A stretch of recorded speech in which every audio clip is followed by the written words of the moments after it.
ನಮ್ಮ ಇಡೀ ಫ್ಯಾಮಿಲಿನಲ್ಲೇ ನಾವೇ ಅತಿ ದೊಡ್ಡ ಶ್ರೀಮಂತರಾಗಬೇಕು ಅಂತ ಯಾವತ್ತಾದ್ರೂ ಯೋಚನೆ ಮಾಡಿದ್ದೀರಾ? 90% ಜನ ಮಾಡಿರಲ್ಲ, ಯಾಕಂದ್ರೆ ನಮ್ಮ ಕೈಲಿ ಆಗಲ್ಲ ಅಂತ. ಆಕ್ಚುಲಿ ನೀವು ಜಸ್ಟ್ ಯೋಚನೆ ಮಾಡಿದ್ರೆ ಸಾಕು, ನಿಮ್ ಗೋಲ್ನ ನೀವು ಅಚೀವ್ ಮಾಡಬಹುದು. ಇದನ್ನೇ ಇಂಗ್ಲಿಷಲ್ಲಿ ವಿಜುವಲೈಸೇಷನ್ ಅಂತಾರೆ. ನಮ್ಮ ಮೈಂಡ್ಗೆ ಯಾವ್ದು ನಿಜ ಯಾವ್ದು ಸುಳ್ಳು ಅಂತ ಗೊತ್ತೇ ಇರಲ್ಲ. ನಾವಿವತ್ತು ಏನೇನು ನನಗೆ ಕೆಟ್ಟದಾಗುತ್ತೆ ಒಳ್ಳೇದಾಗುತ್ತೆ ಅಂತ ನಂಬ್ಕೊಂಡಿದ್ದೀನಲ್ಲ, ಇದು ಸಮಾಜ ಹೇಳಿರೋದ್ರಿಂದ ನನಗೆ ಗೊತ್ತಾಗುತ್ತೆ, ಇದರಿಂದ ನನಗೆ ಕೆಟ್ಟದಾಗುತ್ತೆ, ಇದರಿಂದ ಒಳ್ಳೇದಾಗುತ್ತೆ ಅಂತ. ಅಂದ್ರೆ ನಾನು ಥಿಂಕ್ ಮಾಡೋದು ಮಾತಾಡೋದು ಎಲ್ಲ ಕೂಡ ನನ್ನ ಸುತ್ತಮುತ್ತ ಜನಗಳ ಮೇಲೆ ಡಿಪೆಂಡ್ ಆಗಿರುತ್ತೆ. ಅವ್ರು ಹೆಂಗಿರ್ತಾರೋ ನಾನು ಹಂಗೆ ಇರ್ತೀನಿ. ಇದೇ ರೀತಿ ನನ್ನ ಫ್ಯೂಚರ್ ಕೂಡ ನಿರ್ಧಾರ ಆಗುತ್ತೆ. ಅದಕ್ಕೆ ನಮ್ಮ ಸುತ್ತಮುತ್ತ ಇರೋ ಜನಗಳಂತೂ ನಾವು ನಮ್ಮಿಂದ ಬಿಟ್ಟು ಓಡಿಸಕ್ಕಾಗಲ್ಲ. ಆದ್ರೆ ನಮ್ಮ ಯೋಚನೆನ ಚೇಂಜ್ ಮಾಡ್ಕೊಬಹುದು. ಯೋಚನೆ ಚೇಂಜ್ ಮಾಡ್ಕೊಂಡ್ರೆ ನೀವು ಅನ್ಕೊಂಡಿದ್ದಾಗೆ ಆಗುತ್ತೆ. ಹಾರ್ವರ್ಡ್ನವರು 2004ರಲ್ಲಿ ಇದ್ರ ಬಗ್ಗೆ ಒಂದು ರಿಸರ್ಚ್ ಮಾಡಿದ್ದಾರೆ.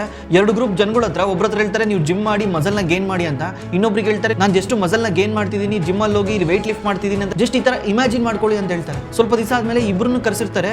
ಯಾವ ರೀತಿ ಜಿಮ್ಗೆ ಹೋಗಿ ಒಬ್ಬ ವ್ಯಕ್ತಿ ಮಸಲ್ನ ಗೇನ್ ಮಾಡೋದಲ್ಲ, ಅದೇ ರೀತಿನೇ ಒಂದು ಗ್ರೂಪ್ ಇಮ್ಯಾಜಿನ್ ಮಾಡ್ಕೊಂಡಿತ್ತಲ್ಲ, ಅವ್ರಿಗೂ ಕೂಡ ಅದೇ ರೀತಿ ಮಸಲ್ ಗೇನ್ ಆಗಿರುತ್ತೆ. ಇದು ನಾನು ಸುಮ್ಮನೆ ಗಾಳಿ ಮಾತಲ್ಲಿ ಹೇಳ್ತಿಲ್ಲ, ಇದ್ರ ಬಗ್ಗೆ ರಿಸರ್ಚ್ ನಡೆದಿದೆ. ಇದನ್ನೇ ಭಗವದ್ಗೀತೆಯಲ್ಲಿ ಶ್ರೀಕೃಷ್ಣ ಕೂಡ ಹೇಳ್ತಾನೆ, ನಾವ್ ಹೆಂಗ್ ಥಿಂಕ್ ಮಾಡ್ತೀವೋ ನಾವು ಅದೇ ರೀತಿ ಆಗ್ತೀವಿ ಅಂತ. ಇವಾಗ ಹೇಳಿ, ನಾವು ಶ್ರೀಮಂತರಾಗೋದನ್ನ ತಡೀತಿರೋದು ಯಾರು ಅಲ್ಲ, ಅದು ನಾವೇ.